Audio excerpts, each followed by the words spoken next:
All righty. Good morning, everybody, and welcome to Coffee with Regina. This morning, I have Mallika Malhotra. I don't know if I always pronounce that right. You got it. All right. So, Mallika is back with us again. She was our guest a while back. And I want to tell you a little bit about her before we get started here. Mallika is an award winning brand strategist, a niche expert.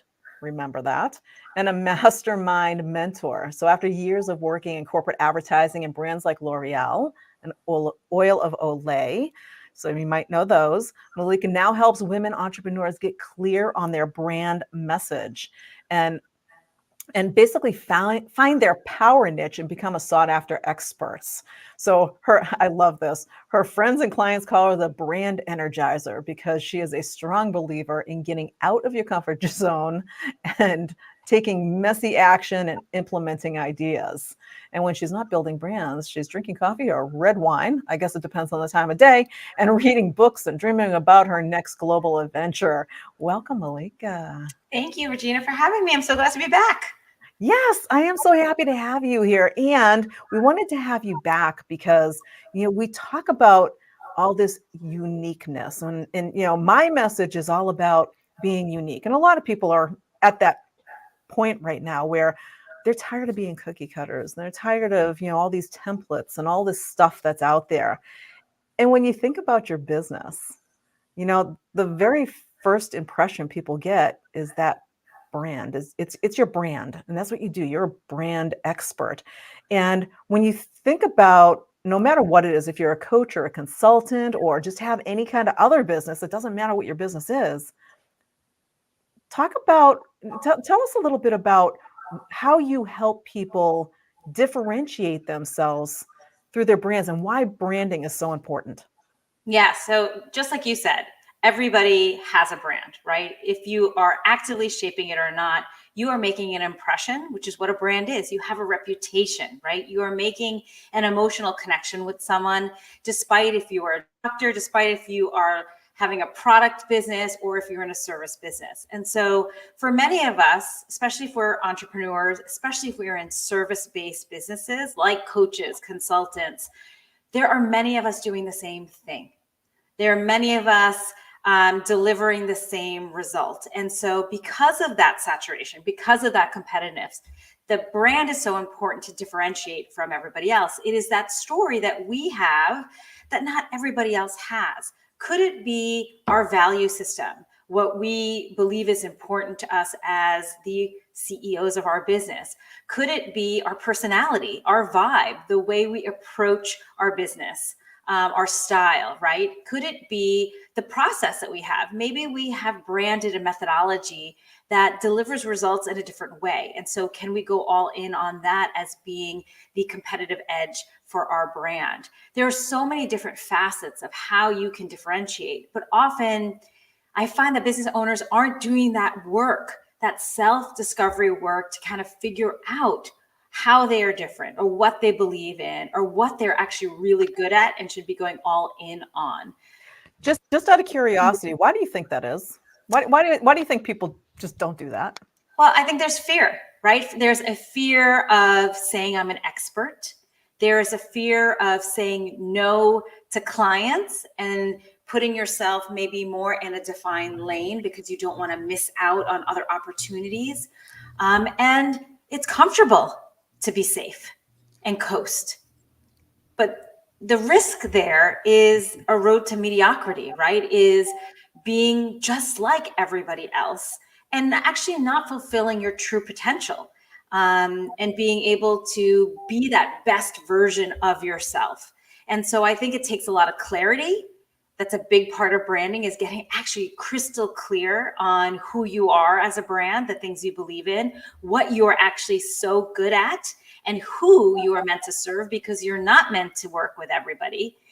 And then having that confidence to actually share that message, to sell with conviction, to serve your clients in a way of excellence, right? And so I think there's a lot of fear, that's a lot of imposter syndrome, feeling maybe like a fraud, getting into the black hole of the competition and just worrying about everyone else instead of looking more internally. Branding is really an inside job. Yeah, and there was a lot packed right in there because when you think about branding, it's not just about, hey, well, I'm branded, I have a logo. Yes.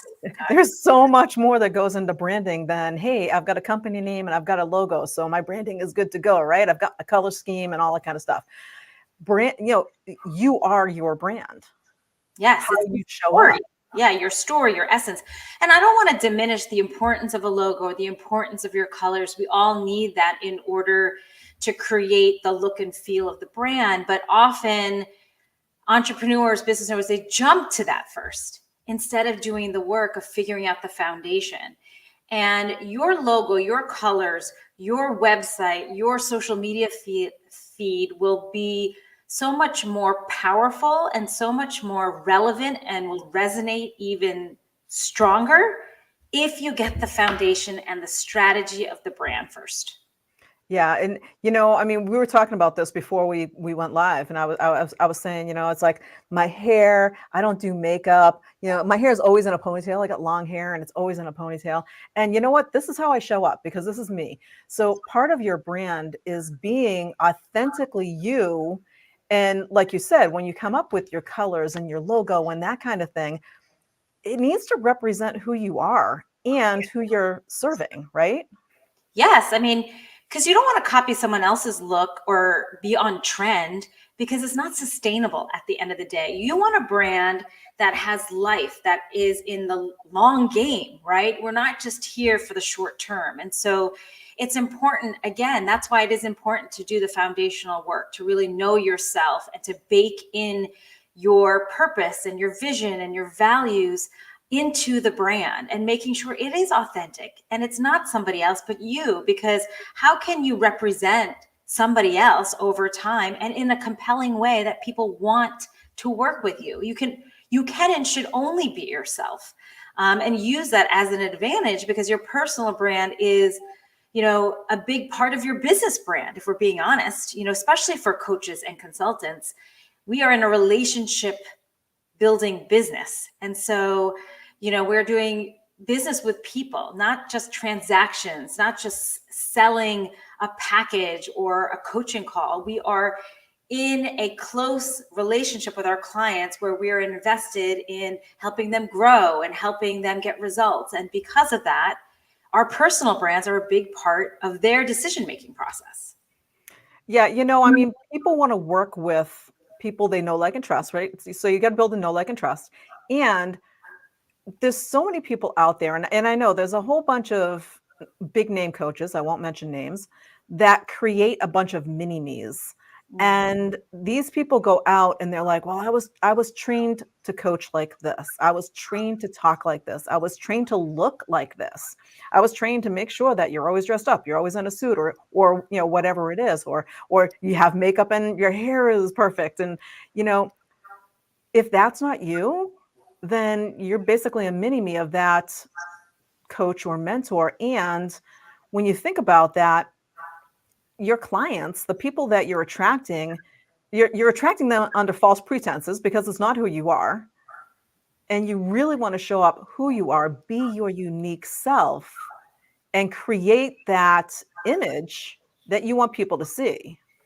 Yeah. And I think in an era of AI and everything going more robotic, that is where the personal human nature of branding is becoming more important, in my opinion, because you don't want to work with someone that is just a clone of someone else that's just kind of producing out of some formula. You want personalized, customized, intimate relationship building where people know you and you know them. And I think having that human factor is going to help you boost your brand, help you energize your brand, help you attract the right people instead of trying to be someone else or being a robot out there, which is we see a lot of that right now. Yeah, and AI, like you said, AI is just, making it I'm gonna say making it worse. And I love AI, so don't get me wrong, I use AI all the time. And I love AI and getting certified in AI. I do a lot of stuff with AI and you can create unique stuff with it. However, there's a lot of people not using it properly. And when you don't do that, you create all this fake stuff. And now you're bringing people in under those false pretenses and they don't really know the real you. And then they start working with you and all of a sudden they're like, that wasn't what I was expecting at all from her or from him. And now you've lost their trust and they're gone forever because Yeah. you put on this fake persona instead of just showing up as you to start with. Well, Now, that's one, go ahead. damaging. That's Mm. completely damaging for the brand, right? Is when you're showing up as someone else and you're not tapping into your own expertise and your own authentic experience and your own excellence, instead borrowing maybe from the AIs or information at hand and not making it your own. I mean, that's why they call it intellectual property, because it is your own instead of just copy and paste. And I think people are smarter now, they know. And that's why, when you're shopping for a copywriter, or you're shopping for a nutritionist or a business coach, you are checking their YouTube channel so you could see what they're like live. You're on their Instagram feed, you're on their website, you're reading their blogs. You have these multiple, checkpoints, touch points. And that's where the brand comes in handy. If you are consistent and your message is cohesive across all of those touch points, then the brand feels tight. It feels like you can trust it. It feels consistent, and that's going to help you. Yeah. And, you mentioned earlier about, the fear and, being in that comfort zone, that kind of thing. When I think about some of the people with the branding, you think about that as like, well, if I show up as me, with my hair all done up, with the right clothes on, with the makeup on, they're going to like me better than they're going to like if they just see me like this. So I have to show up that way. It really all starts with that self-confidence. It starts with the who are you really, and be proud and happy with who you are, and let the world see you, because that's what the world needs. You mentioned it earlier, is the world needs to hear what you have to say. You have something to share with the world and your clients, and it's important stuff. They 100%. want to see you, and they want to see the real you. Go ahead. And I think, when it comes to branding, yes, there's a look and a feel, but there's also your point of view. And let it be polarizing. That is what's going to make your brand memorable. That is what's going to make your brand stand out. Have a philosophy, have an approach, have a strong point of view.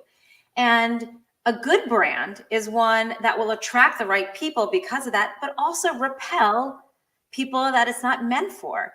And that's where you get into the idea of niching, right? Becoming more of a narrow focused brand where you are saying, it's okay that I'm not meant for everyone, that I'm actually meant for a smaller subgroup. And it's okay that I don't do all of the things, but instead I'm going to go all in on my expertise, my specialization, so that I could stand out more, so that I can charge higher prices because I'm an expert in this. And the niching concept is controversial. People don't like it. They're afraid of it too. But if you can really wrap your head around it, and if you have enough experience under your belt where you have already the data at hand to help you define what that niche can be, I think it's a good strategy to explore to grow your business faster.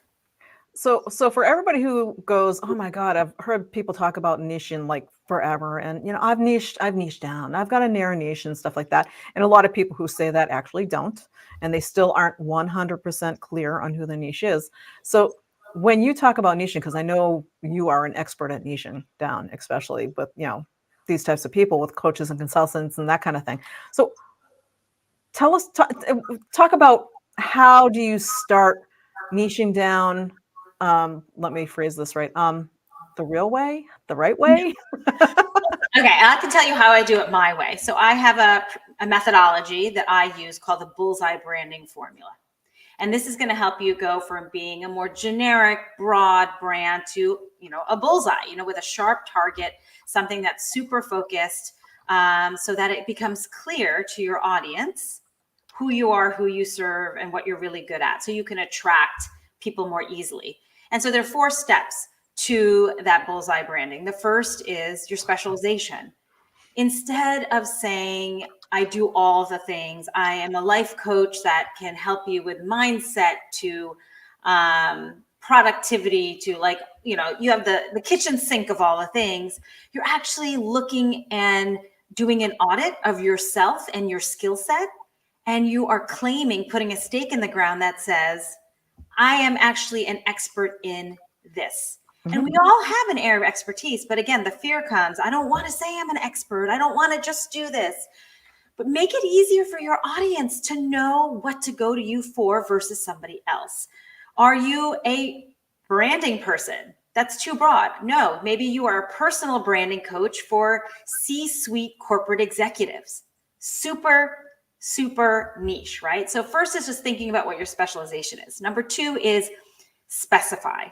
You need to identify who your ideal client is. What is that audience? And I know this is, I want to serve the whole world, especially we as women, we want to solve everybody's problems, but we have to pick a subset. And you probably already have, like I said, the data at hand. Look at your last 10 clients. Do the majority of them, are they in a specific industry? Are they in a specific season of business? What is the commonalities of those clients that you've had? See if you can create a profile for them. You know, is it, I'm a nutritionist, but I'm actually a nutritionist for women over 50 who are in menopause. Super specific.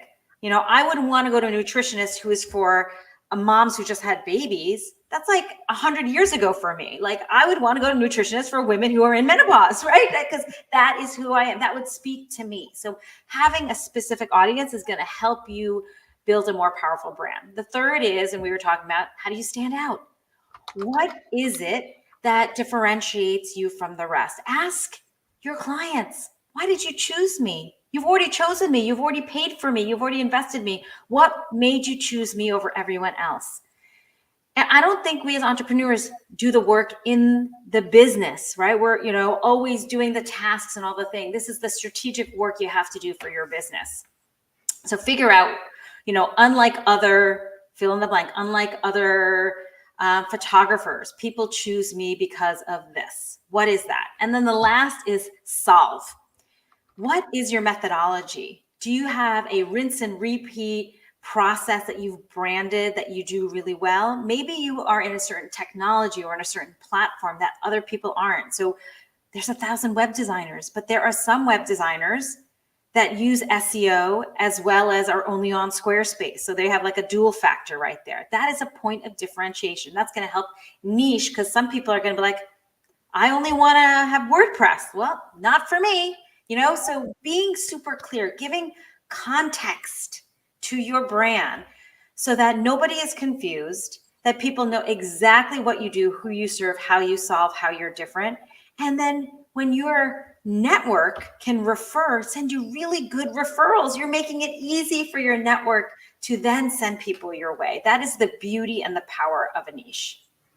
Yeah. And, you know, so many people get confused, I think, when they're going through and they're going, well, yeah, okay, so I work with women 45 to 55 and they're looking to lose weight. And it's like, okay, that's a good start. Yes, good start. That's the key word here, guys. and that's where, you know, like your niching methodology comes in, because you got to go deeper than that. It's not about staying at that surface. Sure, that surface is good. That's a great start, and it gets you to the, okay, I know I want to work with the women. I know I want to work with women who are losing weight, and that's great. But as soon as you start marketing, that's a really broad audience to market to. Yes, it's like I have so many clients that are coaches that say, I work with anyone to live their best life. I'm like, oh my God, what does that even mean? Like anyone can say that. You could have a dating coach say that. I could say that, as you and I could say that as business coaches, right? You could have a photographer say that. I mean, anyone can say that. It is not specific enough. It is not precise. It's not sticky enough. No one is going to remember that, right? Versus, you know, I help divorced women get over, you know, divorced women who were stay-at-home moms, get over the trauma of their past relationship and figure out a plan of what they can do professionally in the next 30 days. I mean, that's ultra specific, but already it paints a picture of, okay, a stay-at-home mom who was married but then got divorced, probably doesn't know how to use their skills, is going to figure out their next career direction in the next 30 days. Like, it's so specific that it paints a picture that someone can be brought to mind. And that's how you can tell the test if the niche works, if people can be like, I know someone who you can help. But if they are like, oh, and it kind of goes in one ear, out the other, and you never hear from them again, and you don't get referrals, and you don't get quality leads, and you don't get enough prospects, you know that you're positioning as a brand and your niche is not working. Right. And, I always tell my clients too, it's like, start with who can you help? And I'm going to say almost 100% of the time, everyone shows up on the list. And it's like, okay, everyone's not your client. So who can you help? Start drilling down. Really think about who can you help? Well, I can help women. I can help men. I can help this. I can help that. Okay. Who do you love to help? Yes. Oh, I love to help women who are menopausal lose weight because I'm so good at that. Okay, now we're getting somewhere. Yeah. And I would add to that, who will pay you?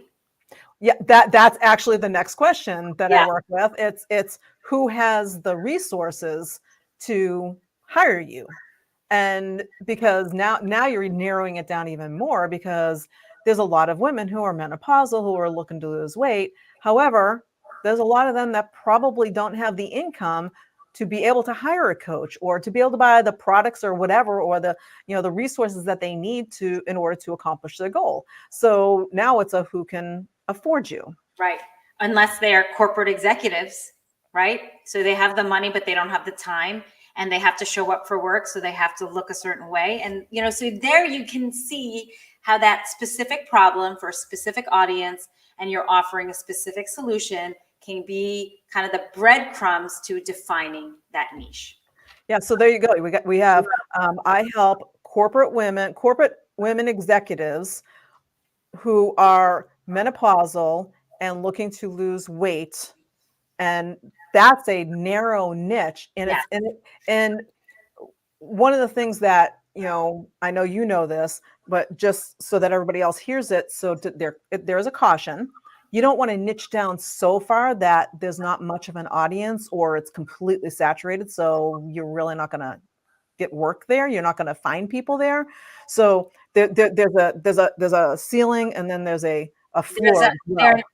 There's an art to niching, right? So yes, there is. You don't want to be too broad, where I call this the red ocean, where it is bloody and there's so many competitors fighting for the same client. You want your blue ocean, where you're swimming to this kind of wide open space that maybe no one has tapped into, but there has to be clients there. There has to be prospects. It has to be a viable market. And you know what? Nothing is set in stone. I mean, you want to take about 6 months to confirm the niche. And then if it works, great. But you might find over 2 years, 3 years that the niche shifts with more time and experience on your belt. I mean, I used to be a brand photographer in 2015 who worked with female entrepreneurs. And then I shifted into strategy, and I was doing both. And then I found that I was doing much more strategy, and it was a better kind of more of a laptop lifestyle and easier to scale. So started doing more strategy, brand strategy. But now I'm like, within brand strategy, I'm niching into niching, which is kind of, crazy. But that's really what I'm doing. In being a brand strategist for so long, I know that there's so much competition. And so I looked at my own skill sets. I looked at what I was doing with my last few clients, what I love to do, and it was niching. And so now I'm kind of getting more narrow into that and use that as a big part of the strategy that I do for my branding clients. So yeah. And just a quick little side funny story, because like you said, you were a brand photographer. So I'm working with a local brand photographer here that I met not too long ago, and she actually did my recent headshots. And the funniest thing, because you know how we always say every coach needs a coach. So we are great most of the time. We're great 100% of the time, I'm going to say, of helping our clients get to where they want to be. Turn the mirror on ourselves, and sometimes we need somebody to give us the same advice that we're giving everybody else. So here's a little side story. I walked into her studio that day when she did my headshots, and my hair was in my ponytail. My hair is always in a ponytail. Anybody who sees me, anybody who's in my courses, anybody who's doing one-on-one with me, they see me on my tips and tricks. They see me here. I always have my hair in a ponytail. Why? Because when it's down, it drives me crazy. It's just in my face and it's all over the place. There's actually a lot of hair there. And whenever I wear my hair down, I get all these comments from people going, "Oh my gosh, I love your hair down." However, that's not how I show up. And so I walk into her studio and I have my hair in a ponytail. And I looked at her and the first thing out of my mouth was, "Well, maybe I should take my hair out of the ponytail because everybody likes my hair down." And she looked at me and said, "Is that how you show up?" And I said, "Well, no, my hair's always in a ponytail." She goes, "Then we're taking pictures with your hair in the ponytail." I need somebody to say, "Yeah, well, then that's not you. Right. That's not how you show up. And so we're going to take the pictures the way you show up." Yeah. And that was like nailed it with the branding, with it's like, you know what? You're 100% correct. And I'm good with that. Yeah. And that's a good brand photographer because she's putting you first before thinking about like what she might want to do with your photos, right? She wants to make sure that you look the way you look, the best you authentically, but of course the best version of you. So I think that's great that she almost gave you permission to keep your hair in the ponytail. And you know what? And that's what it is sometimes. Sometimes we need somebody else to give us that permission because, like you said, when some of us think about that branding and how we show up in our story, it's like, am I going to be good enough? Are they going to like this? Is this going to be okay? And you kind of sort of know inherently, you're like, well, yeah, I'm good at what I do, and this is okay. When somebody else gives you permission Yes. to be who you are, you're like, oh, okay, I'm good to go now.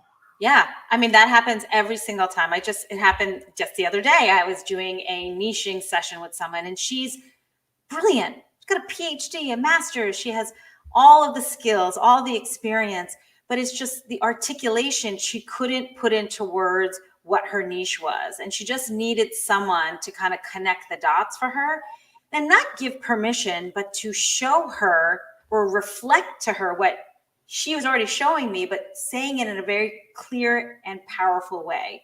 You're already telling me that you want to be the stress slayer, but why are you not even putting stress in your elevator pitch? You're giving this kitchen sink of all these other things.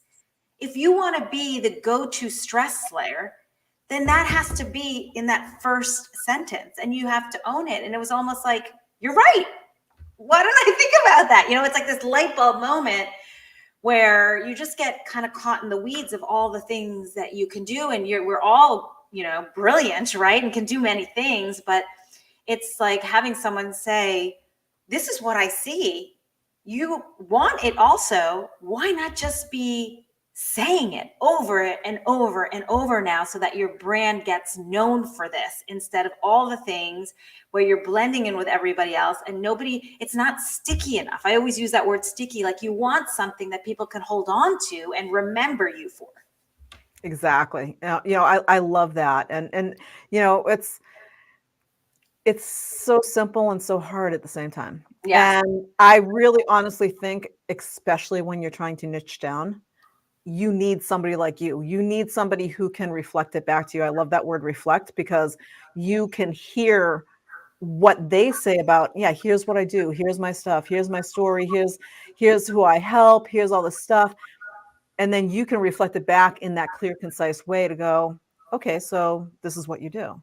And you're like, yeah, that's it. And it's so confidence boosting. You see it like in their face. They're like, yes, that's what I do. And then they kind of go for it, which is the best part of my job, is that you see that light bulb and then the transformation, and then you actually see them take the action. Yes. And become the go-to for whatever that niche is. Yes.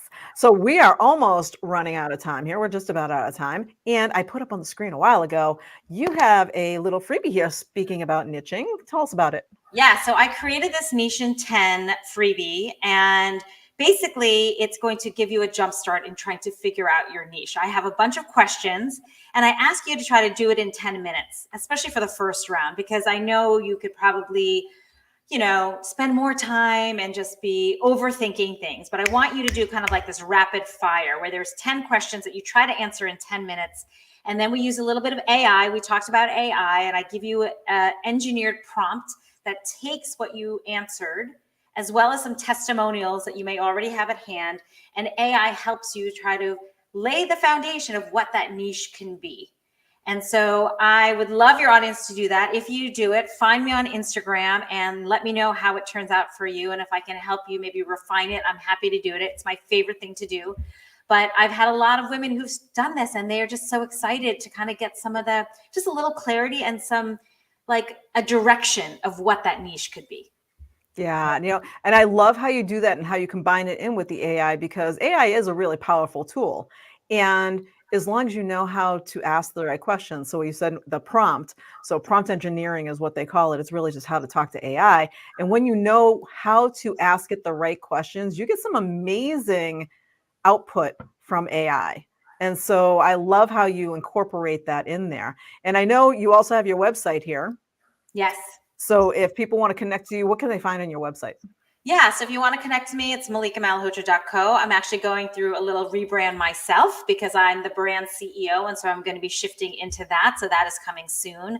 But I'm launching a mastermind this fall. So if niching is on your 2024 list to do before the year's end and you need that mentorship and help, I would love to invite you to the Brand Breakthrough Mastermind. I can share that link somehow to you because it's fresh off the press right now, a new sales page for that. But all the information's there, or find me on Instagram. I love to chat all things branding and niching. Yeah, I love that. That's absolutely amazing. And when we get done here, for everybody who's joining us, we are on Facebook, on LinkedIn, and YouTube right now. So we will make sure that we go to every single one of those platforms. And underneath this video, we will make sure all of the links to get a hold of Mallika are here, because this is absolutely one of the core foundational pieces of any business. You really need to do this. You really need to know your niche. You really need to have that strong brand, because you want to be remembered. Your brand is how everybody remembers you, and you are your brand. Mm-hmm. Yes. So we want you to stand out from the crowd and show people and show the world who you really are. And that all starts with understanding all of this. So please, please, please connect with Mallika, because you will, all right, I'm just going to say, you're going to thank me for this, for having her on again, because I'm telling you, in our first conversation, we talked about branding. We are going so deeper now and such a different direction here with the niching and stuff, that you are going to love her, because she is absolutely amazing and really drills down. And, you're so much fun to work with. Oh, thank you. Thank you for the opportunity to share. I love just chatting with you. It's always fun. Yeah. So thank you, everybody who joined us today. Thank you, Mallika, for being here. And we will see you all next time on Coffee with Regina. Bye for now.